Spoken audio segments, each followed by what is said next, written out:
하나님 말씀 보겠습니다. 에베소서 1장 3절에서 14절까지 말씀입니다.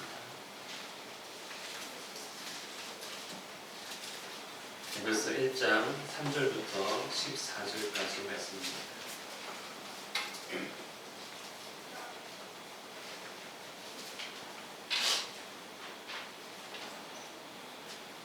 찾으셨으면 한 줄씩 교독하겠습니다. 찬송하리로다. 하나님 곧 우리 주 예수 그리스도의 아버지께서 그리스도 안에서 하늘에 속한 모든 신령한 복을 우리에게 주시되 창세전에 그리스도 안에서 우리를 택하사 우리로 사랑 안에서 그 앞에 거듭하고 힘이 얻게 하시려고 그 기쁘신 뜻대로 우리를 예정하사 예수 그리스도로 말미암아 자기의 아들들이 되게 하셨으니 이는 그가 사랑하시는 자 안에서 우리에게 베풀어 주시는가 그의 은혜의 영광을 찬송하게 하려는 것이라. 우리는 그리스도 안에서 그의 은혜의 풍성함을 따라 그의 피로 말미암아 속량 곧 죄사함을 받았느니라. 이는 그가 모든 지혜와 총명을 우리에게 돕게 하사 그 뜻의 비밀을 우리에게 알리신 것이요 그의 기뻐하심을 따라 그리스도 안에서 때가 찬 경륜을 위하여 예정하신 것이니 하늘에 있는 것이나 땅에 있는 것이나 다 그리스도 안에서 통일되게 하려 하십니다. 모든 일을 그의 뜻의 결정대로 일하시는 이의 계획을 따라 우리가 예정을 입어 그 안에서 기업이 되었으니 이는 우리가 그리스도 안에서 전부터 받았던 그의 영광의 찬송이 되게 하려 하십니다. 그 안에서 너희도 진리의 말씀 곧 너희의 구원의 복음을 듣고 그 안에서 또한 믿어 약속의 성령으로 인치심을 받았으니 이는 우리 교회의 부증이 되사 그 얻으신 것을 속량하시고 그의 영광을 찬송하게 하려 하시리라.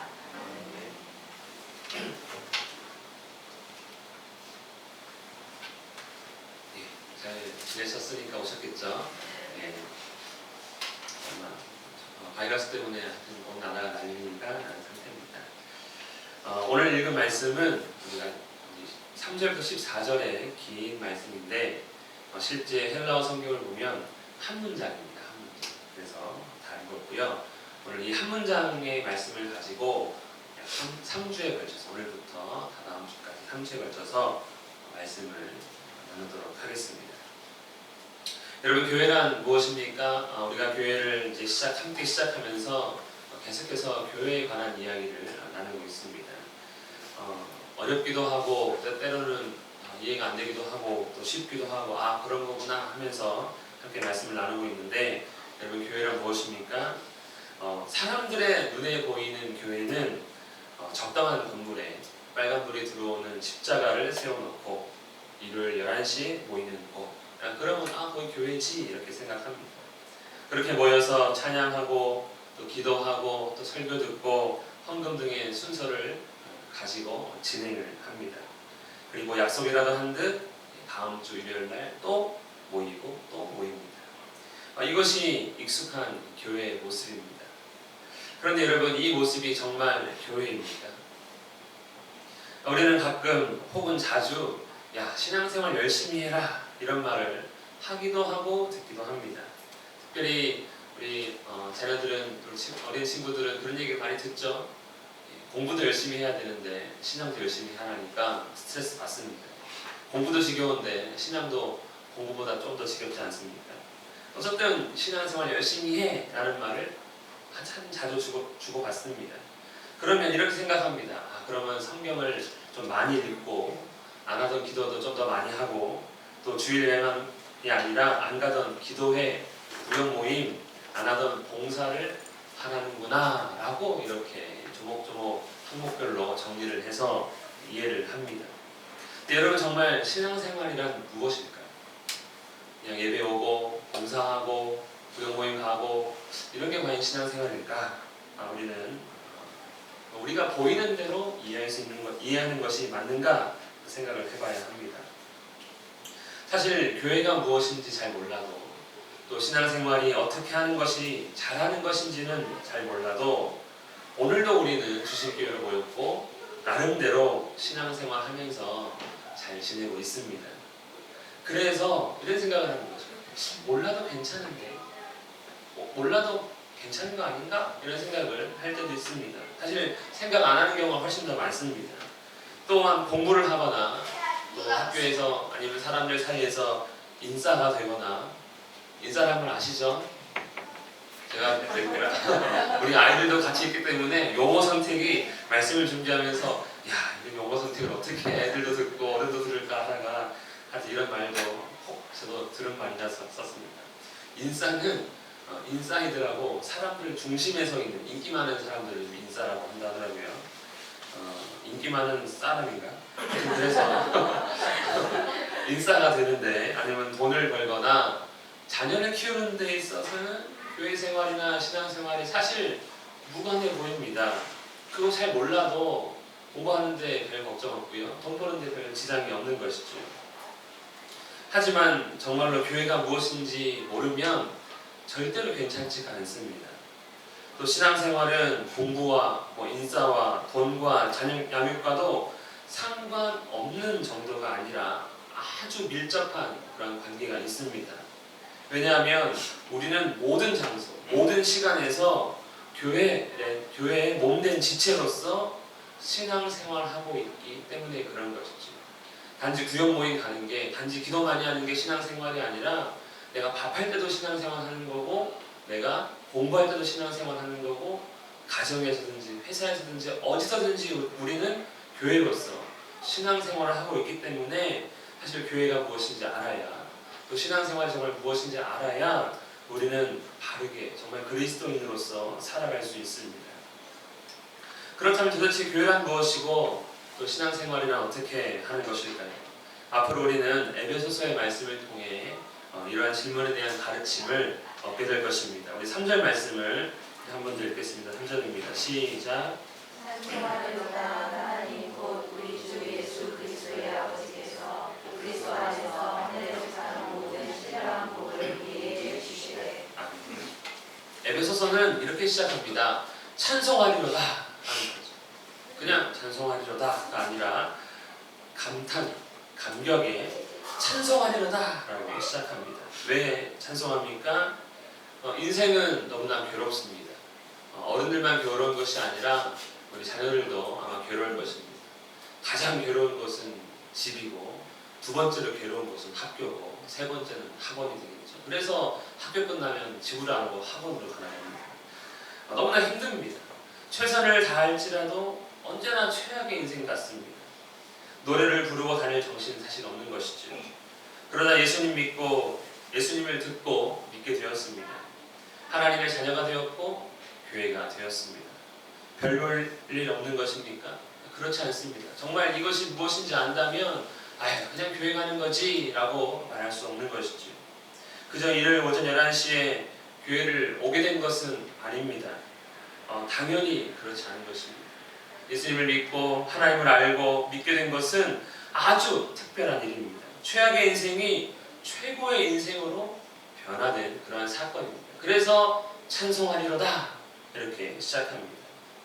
여러분, 예수님을 알고 믿는 것, 또 교회의 몸된 지체가 된 것이 왜 특별하고 또 왜 최고의 인생이라고 그렇게 말을 하는 것입니까? 이것을 마치 반지하 단칸방에서 아주 힘들게 살다가 어느 날 갑자기 100평 최고급 빌라로 이사한 것과 똑같은 것이죠. 마치 영화 기생충의 그 식구들, 네 식구가 그 온 빌라에 붙어가지고 살아가는 것과 그처럼 완전히 상황이 바뀐 것입니다. 전교 꼴찌하다가 전국 1등 하는 걸로 바뀐 것보다 더 대단한 것이 예수 믿는 사건입니다. 하나님께서 예수 그리스도를 통해 하늘에 속한 모든 신령한 복을 우리에게 주셨습니다. 그것을 우리는 특별하다고 부르는 것이지요. 여러분, 그냥 복이 아닙니다. 신령한 복이라고 말씀하십니다. 그러니 어떻게 하겠습니까? 찬송하리로다 이렇게 시작하는 것이지요. 예수님으로 인해 모든 것이 완전하게 변화되었습니다. 아무도 느끼지 못하는 현실이지만 그렇습니다. 그럼 그냥 복도 아닌 하늘에 속한 신령한 복, 참 어려운 복입니다. 무엇입니까? 우리가 알고 있는 복은 노력한 것보다 더 좋은 결과를 얻었거나 아니면 전혀 수고하지 않았는데 잘 되는 일일 이름을 복받았다라고 이렇게 말을 합니다. 가령 공부를 하나도 안 하고 갔는데 1번부터 5번까지 찍어 다 맞았다. 그럼 완전히 그냥 대박 이렇게 표현을 하는 것이죠. 예. 정말 나는 로또 그냥 자동으로 했는데 당첨이 되면 대박 그러는 것입니다. 오늘 아침 뉴스를 보다가 오랜만에 1등이 한 명이 됐대요. 그래서 30억을 받아갔다고 합니다. 대박인 거죠. 이런 걸 보통 복이라고 합니다. 복. 아마 이번 주에 당첨이 안 됐고 다음 주에 2월 됐으면 아마 우리 로또 다 샀을 텐데 당첨을 했다고 합니다. 세배했는데 여러분 절 한 번 탁 했다고 우리 자녀들은 얼마나 많은 수입이 생깁니다. 그렇죠. 아르바이트 10번 뛰는 것보다 훨씬 낫지 않습니까? 이런 걸 보통 복이라고 합니다. 또 금수저로 태어나는 일, 이 땅 가운데서 가장 큰 복이 아닌가라고 생각할 수도 있습니다. 근데 요즘에는 복이란 말 안 쓰고 대박 그러더라고요. 그래서 아마 성경을 고쳐 써야 된다면 하늘에 신령한 대박을 우리에게 주시는 것이 하여튼 복입니다. 복. 그럼 여러분 하늘에 속한 신령한 복, 이것은 어떤 복입니까? 일단 복이니까 내 노력으로 얻는 것은 아닙니다. 또 하늘에 속한 복이니 땅에는 분명히 없어야 하는 것이죠. 분명히 하늘에 속한 것입니다. 그리고 신령한 복이라고 말씀합니다. 즉 하나님의 영, 성령을 통해 받는 복을 하늘에 속한 신령한 복이라고 말씀합니다. 이것을 4절 5절에서는 이렇게 표현합니다. 하나님께서 우리를 거룩하고 흠이 없게 하시려고 자기의 자녀로 삼아주신 일, 이것이 신령한 복입니다. 또 조금 더 추가한다면 7절에 속량 곧 죄사함을 받는 일, 이것이 또 복이고요. 또 11절에 그 안에서 기업이 된 일, 이것이 복입니다. 땅에서는 상상할 수 없는 하늘에 속한 복, 오직 성령으로만 이루어지는 복, 아무 조건 없이 아무 자격 없이 이러한 복을 받았기 때문에 찬송하리로다 하는 것이죠. 땅의 복은 모든 사람이 누리지만 하늘의 복은 특별한 사람만 누릴 수 있으니 찬송하리로다 이렇게 얘기하는 것입니다. 이것은 좀 여담인데 우리는 교회에서 축복이란 말을 많이 씁니다. 축복. 나 축복받았어. 축복받았어. 그런데 그것은 잘못된 표현입니다. 왜냐하면 이 빌축자의 복복자이기 때문에 나는 하나님께 축복받았어 라고 하는 건 말이 좀 안 맞는 겁니다. 하나님께서 복을 빌어주셨어 이렇게 얘기하는 것이죠. 하나님 나를 축복해 주세요 하는 것은 맞는 것 같지만 틀린 것입니다. 왜냐하면 하나님 나에게 복을 빌어주세요. 그럼 하나님은 도대체 누구에게 복을 빌어야 우리는 복을 받을 수 있는 겁니다. 그래서 축복이란 말은 틀린 말이고 그냥 복을 받는다. 아니면 좀 복 많이 받고 싶으면 큰 복 받고 싶다고 얘기하시면 될 것 같습니다. 우리 4절 말씀 함께 읽겠습니다. 4절입니다. 시작. 곧 창세전에 그리스도 안에서 우리를 택하사 우리로 사랑 안에서 그 앞에 거룩하고 흠이 없게 하시려고. 아멘. 하나님께서 자기 백성에게 신령한 복을 주셨는데 언제 준비하셨다고 말씀합니까? 창세전에. 시간상으로 보면 1년 전, 10년 전 준비해도 대단한 건데 창세전에 준비하신 복입니다. 창세전이란 말은 어떤 의미입니까? 우리가 태어나기 전이 아니라 세상이 창조되기 전입니다.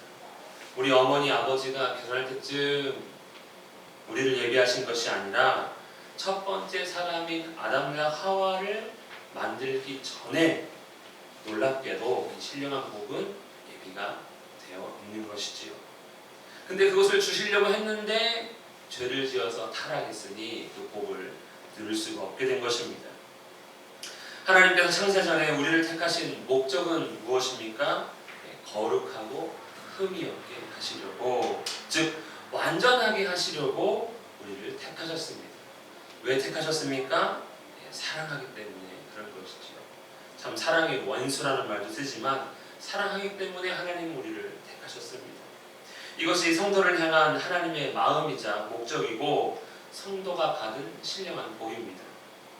하나님 우리를 거룩하게 하시려고 창세전에 택했고 우리를 사랑하사 때가 되어서 아들 예수님을 보내사 십자가에서 죽이심으로 우리를 구원하셨습니다. 성도의 거룩함 또 성도가 얻는 이런 완전함이란 시간과 죽음을 초월한 하나님의 사랑으로 이루어진 것입니다. 그런데 불행히도 우리는 거룩하게 사는 것보다 부자로 사는 것, 잘 사는 것을 훨씬 더 중요하게 생각합니다. 그래서 거룩하게 사는 것이 잘 사는 것이라고 생각하지 않습니다. 부자가 되거나 세상에서 출세하는 것을 잘 사는 것으로 여깁니다. 그러다 보니 죄를 짓는 것은 좀 괜찮다라고 생각합니다. 여러분, 성도가 주께 얻은 거룩함, 완전함은 어느 정도의 가치로 평가하십니까? 공부를 잘하는 것보다, 성공하는 것보다 죄를 짓지 않는 것, 또 죄사함을 받아 거룩해진 것을 더 귀한 것으로 여기는 우리 모두가 되기를 간절히 원합니다.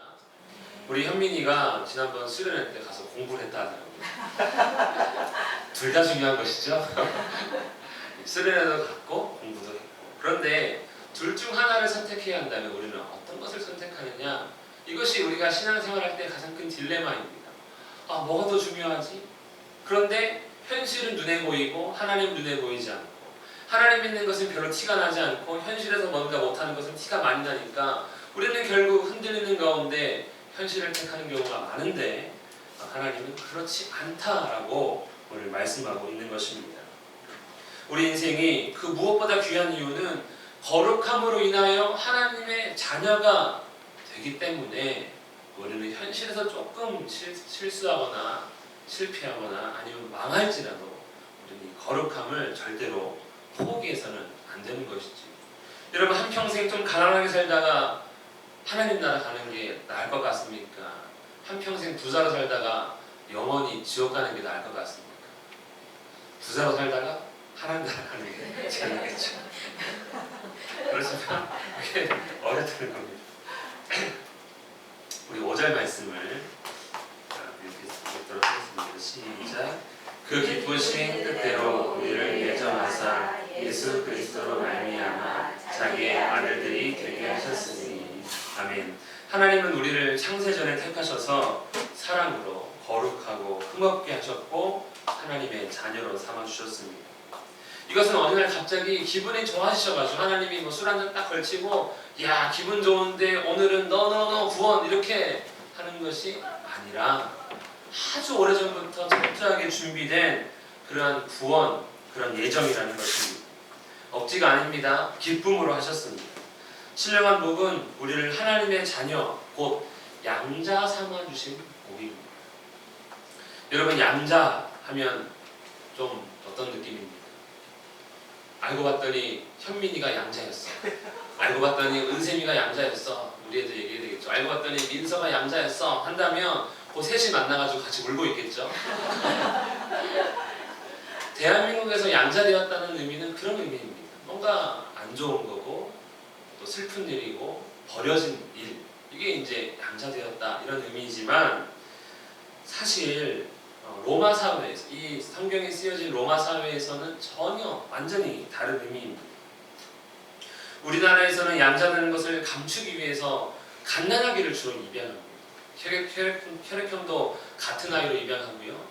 또 외모도 좀 비슷한 아이를 또 주기도 한다고 합니다. 저도 몰랐는데 김진 목사님께서 아이를 입양할 때 보니까 사진을 갖고 오라더라고요. 사진. 특별히 라헬이 사진.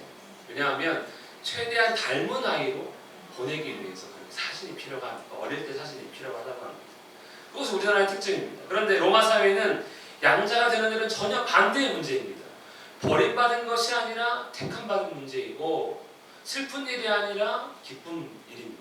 왜냐하면 모든 것을 물려받는 혜택을 받기 때문에 그런 것이죠.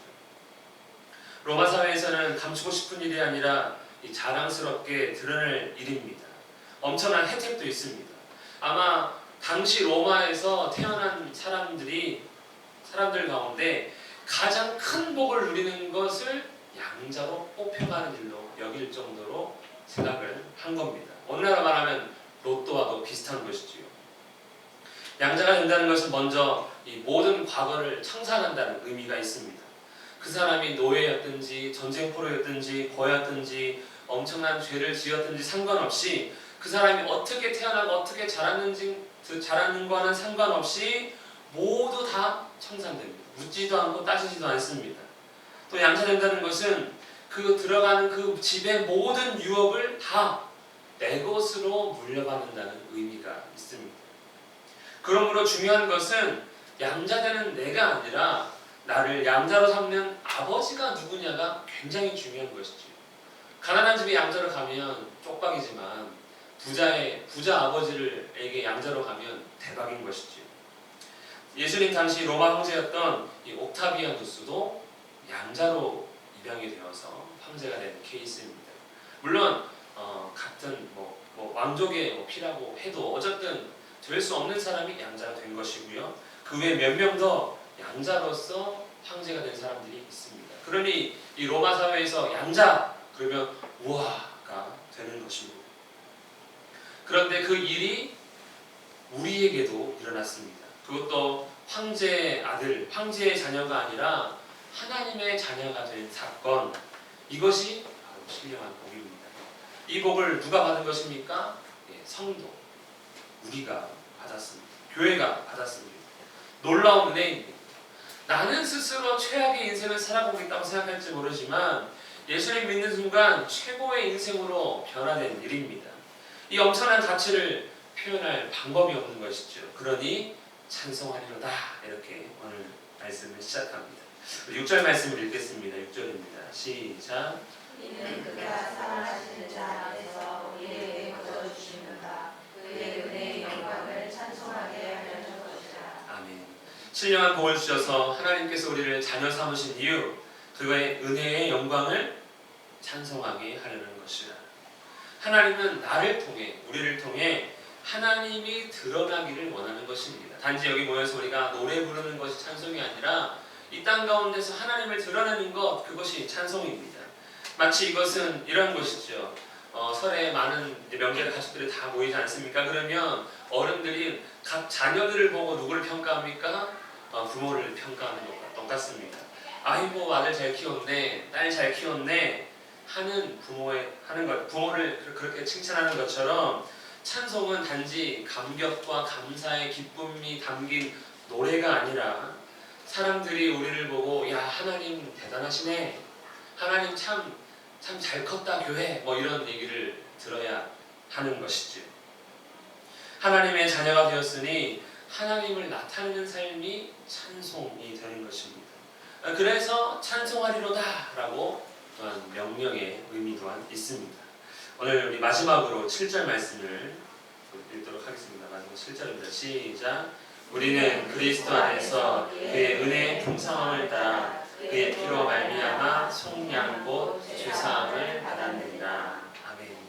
창세전에 하나님의 택하심으로 인해 받은 거룩함, 또 흠없게 되는 복, 또 기쁘신 뜻대로 예정하신 하나님의 아들들이 되는 그러한 복은 무엇으로 가능합니까? 하나님께서 우리를 사랑하셔서 풍성한 은혜를 베풀어 주셨기 때문에 이러한 일들이 일어나는 것이죠. 풍성한 은혜는 무엇입니까? 값없이 받은 선물과도 같은 것은 무엇입니까? 예수 그리스도의 피, 예수님을 통해 이루어진 죄사함의 복입니다. 우리는 기도할 때마다 복 달라고 기도하면 사실 죄사함은 이미 받았다고 생각하는지 저만큼 던져놓고 아니면 창고방에 잘 넣어놓고 다른 거 달라고 하는 것 같은데, 죄사함의 복, 이것이 가장 풍성한 은혜입니다. 창고에 다 채워지지 않는 은혜와도 같은 것이지요. 여러분, 우리가 이 땅을 살아가면서 놀라운 기술들이 인간의 문제를 해결하고 있습니다. 특별히 최근에는 AI, 인공지능이 정말 엄청나게 빠른 연산을 통해 사람이 할 수 없는 계산들을 척척척 이루어지면서 많은 기대를 갖고 있기도 합니다. 하지만 AI가 모든 문제를 풀어내고 모든 수학 공식을 다 풀어낸다고 할지라도 할 수 없는 일, 어떠한 놀라운 기술을 개발해도 해결할 수 없는 일, 그것은 바로 죄의 문제입니다. 많은 일들은 시간이 지나면 해결됩니다. 아이고 시간이 지나야지, 아이고 시간이 지나면 다 괜찮아질 거야 하며 우린 또한 해결할 수 없는 문제를 시간에 맡겨두기도 합니다. 하지만 수백 년, 수천 년이 지나도 조금도 해결되지 않는 것, 그것은 바로 죄입니다. 그런데 그 죄의 문제를 하나님께서 해결해 주셨습니다. 아무 조건 없이 죄를 없애주셨습니다. 이게 얼마나 놀라운 은혜입니까? 선물입니까? 평생에 로또 1등 당첨 한 번만 돼도 놀라운 일인데 이 죄사함은 로또가 매일 당첨되는 것보다 더 위대하고 놀라운 일입니다. 여러분, 로또가 매일 당첨되면 여러분 어떻게 될까요? 아마 그 돈으로 땔감으로 쓰지 않을까.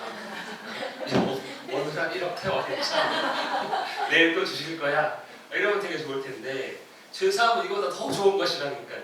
근데 우리는 그것을 참 피부에 와닿지 못하게 사는 것 같습니다.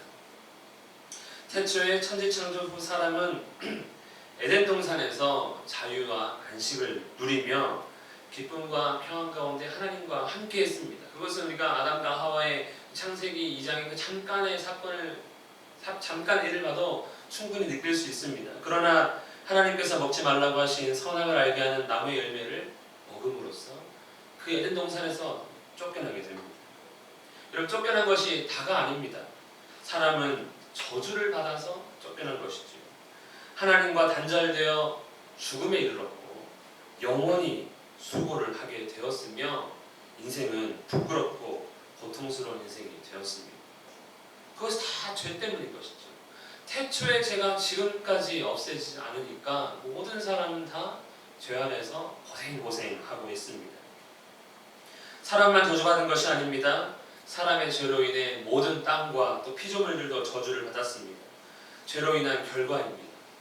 자유와 안식, 기쁨과 평안이 억압과 불안, 슬픔과 두려움, 수치와 고통으로 변했습니다. 다 죄로 인한 것이죠.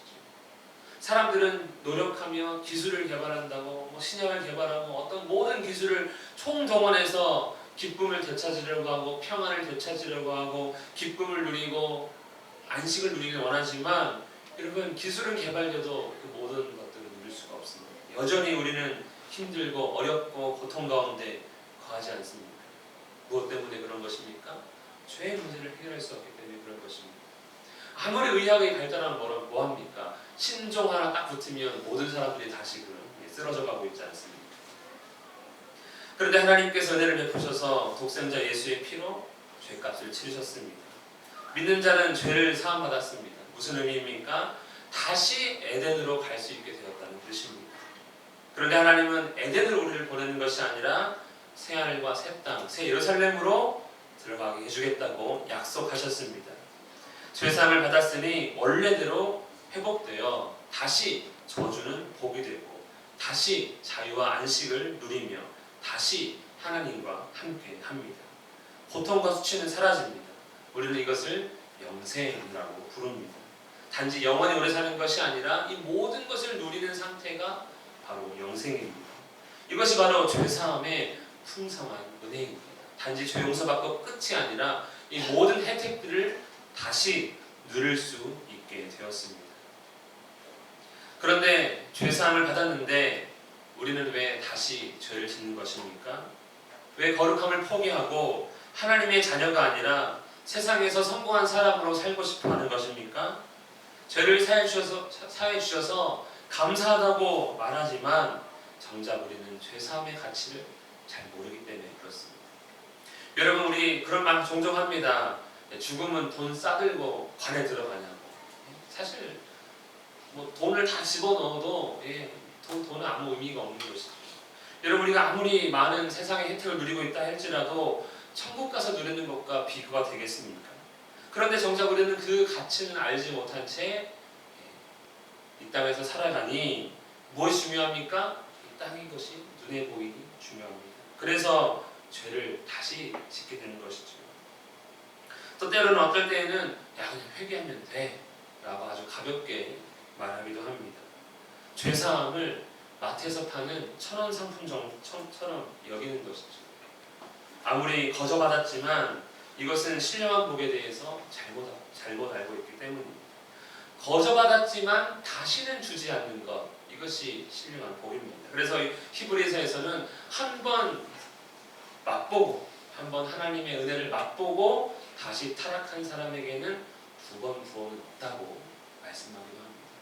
여러분, 너무나도 비싼 것은요, 돈 주고 팔지 않습니다. 그냥 줘야 됩니다. 너무나 귀한 것은 돈 주고 할 수 없습니다. 그냥 얻어야 합니다. 여러분, 공기 너무 귀합니다. 하지만 그냥 숨쉬게 해주신 것이지. 물 사실 그냥 먹어도 되는 겁니다. 물론 우리가 값을 지불하고 있지만 여러분, 진짜 귀한 것, 진짜 필요한 것은 그냥 주는 것인데 그것이 바로 구원입니다. 하지만 사람들은 건강하지 못해서, 가난해서, 또 사회적 지위가 변변치 못해서 불안하고 슬프고 부끄럽다고 생각합니다. 건강, 부유, 출세가 마치 신령한 복인 양 알고 있습니다.